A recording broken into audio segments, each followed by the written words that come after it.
नमस्कार दोस्तों। आज मैं लाया हूँ आपके लिए व्यवसाय के प्रकार की जानकारी। आज मैं बैंक गया था। बैंक में मैंने लोन के लिए बैंक मैनेजर से बात करी, तो उन्होंने पूछा कि आपका व्यवसाय क्या है, आप किस प्रकार का व्यवसाय करने वाले हैं। तो मैंने सोचा आप लोगों के साथ भी उस विचार को साझा करूं, क्योंकि बैंक मैनेजर यही चीज़ देखकर हमें लोन देने वाला है कि हम किस प्रकार का व्यवसाय कर रहे हैं। तो जब मैं वापस आ रहा था तो अलग अलग तरह के कुछ मैंने आपकी व्यवसाय देखे।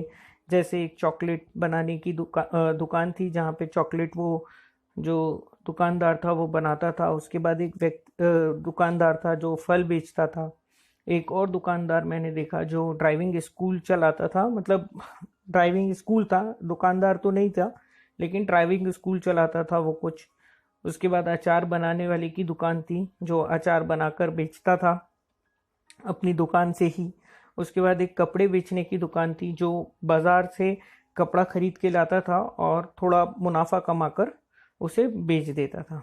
और इसी तरह से मैंने आगे और चला तो मैंने दोपहिया वाहन वाले की दुकान देखी थी जो दोपहिया वाहन जो है मरम्मत करता था, उसे सर्विस करके देता था।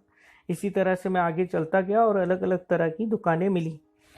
तो कुछ इस प्रकार की दुकानें थी मेरे पास, जैसे खान पान वाले की दुकान थी, टायर बेचने वाले की थी, उसके बाद फिर होम डिलीवरी सेवा देने वालों की थी, आभूषण बनाने वाले की थी जो ज्वेलर्स कहलाता है, कृषि के उपकरण जो बेचते थे उनकी दुकान भी थी।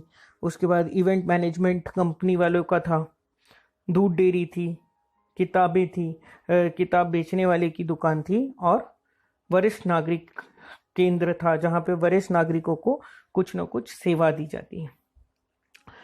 तो जब मुझे पता चला कि अलग अलग प्रकार की जो दुकानें होती हैं अलग अलग कार्य कर रहे होते हैं, तो उनको अलग अलग 3 भागों में बांटा जाता है। जैसे जो चॉकलेट बना रहे थे या अचार बना रहे थे या खान पान बेच रहे थे या आभूषण बनाकर बेच रहे थे या दूध डेयरी थी, ये सभी लोग उत्पादक कर रहे थे, तो इसलिए वो उत्पादन में आते हैं।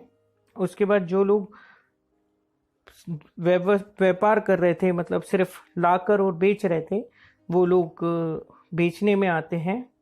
और आखिरी में सेवा देने वाले होते हैं जो कि सेवा दे रहे थे। तो जो ड्राइविंग स्कूल जो ड्राइविंग कराना सिखा रहे थे या फिर दोपहिया वाहन करके दे रहे थे या फिर जो होम डिलीवरी सेवा कर रहे थे, ये लोग किसी भी प्रकार से चीज़ों को बदल नहीं रहे थे। मतलब जो कच्चा माल था और जो पक्का माल था उससे कोई भी छेड़छाड़ नहीं थी, सिर्फ उसको ठीक करके देने का काम करते हैं। अगर आप उत्पादन की बात करते हैं तो उत्पादन में क्या होता है कि हम किसी भी चीज़ को, कच्चा माल को ले जाके देते हैं और वो फिर बदल कर पक्का करके कोई चीज़ बना देते हैं। जैसे मान लीजिए मैं लकड़ी दे के गया और उसने उसको काट के और मेज़ बना दी या टेबल बना दिया। जो व्यापारी होते हैं वो सिर्फ और सिर्फ क्या करते हैं, चीज़ों को लेते हैं और वैसा का वैसे ही बेच देते हैं। मान लीजिए मैंने शर्ट खरीदी एक, तो शर्ट जो है वो खरीद के और मैंने सिर्फ बेच दी। और सेवा करने वाला जो रहता है, जैसे जो किसी चीज़ को, जैसे मान लीजिए मेरी शर्ट कहीं से फट गई है तो उसको सिलकर दे देगा। तो इस तरह से अलग अलग काम रहता है उनका। उत्पादन करने वाला चीज़ों को बदल देता है, जो व्यापारी है वो वैसा जो बदली हुई चीज़ है उसको वैसा का वैसे ही वो बेच देता है। और सेवा करने वाला कुछ उसमें कुछ मरम्मत करनी है, कुछ ठीक ठाक करना है, कुछ सीखना है, पर उसका मूल जो स्वरूप रहता है वो वैसा का वैसे ही रहता है। अब आते हैं इनके लक्षणों की जानकारी लेते हैं कि किस तरह से हम लक्षण जो होते हैं इसके, उसके बारे में अगर जानकारी लेते हैं तो अगर आप इसके बारे में देखेंगे तो लक्षण कुछ इस प्रकार से हैं जो हम देख रहे हैं। वो कुछ इस तरह से हैं कि अगर आप कोई प्लास्टिक की बाल्टी खरीदते हैं के लिए, अगर आप कोई फैक्ट्री डालते हैं प्लास्टिक की बाल्टी बनाने के लिए, तो उसमें पूंजी जो है वो बहुत ज़्यादा लगने वाली है। अगर आप कपड़े की दुकान खोलेंगे तो मध्यम लगेगी। अगर आप इवेंट कंपनी खोलते हैं या कोई सेवा का काम करते हैं तो उसमें और कम लगेगी। उसी तरह से व्यापार क्षेत्र की अगर आप जानकारी देखेंगे तो प्लास्टिक की बाल्टी अगर आप मैन्युफैक्चरिंग में जाना चाहते हैं तो बहुत बड़ा होगा, विशाल होगा। अगर आप कोई कपड़े की दुकान खोलेंगे तो जितना प्लास्टिक की बाल्टी की मैन्युफैक्चरिंग की दुकान आप खोलेंगे उससे तो कम ही लगेगा। और अगर आप इवेंट मैनेजमेंट कंपनी जो खोलते हैं तो उसमें और छोटा लगता है।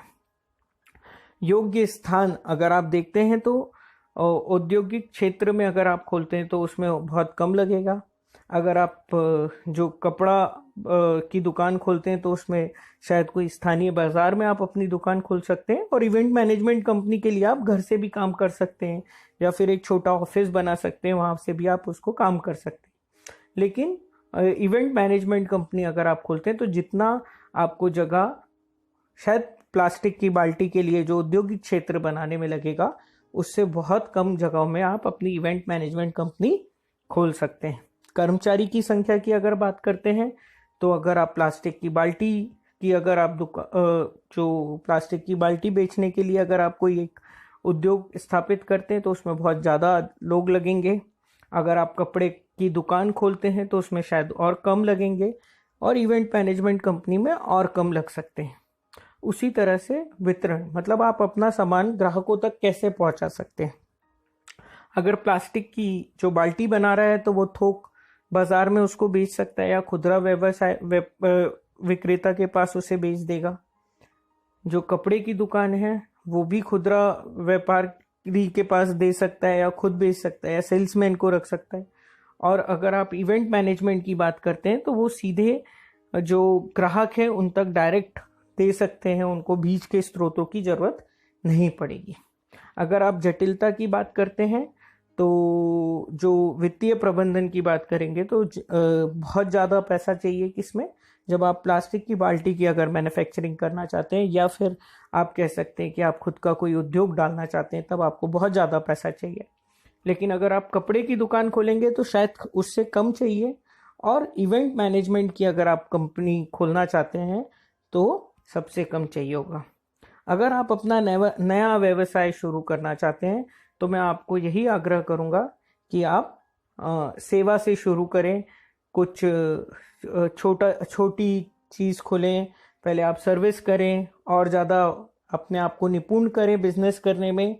फिर धीरे से आप कपड़े की दुकान जैसे आप व्यापार में आएँ, और फिर अगर आप कुछ अच्छा करना चाहते हैं तो फिर आप थोक जो विक्रेता बन सकते हैं या फिर जो बड़े बड़ी दुकान होती हैं वो कर सकते हैं।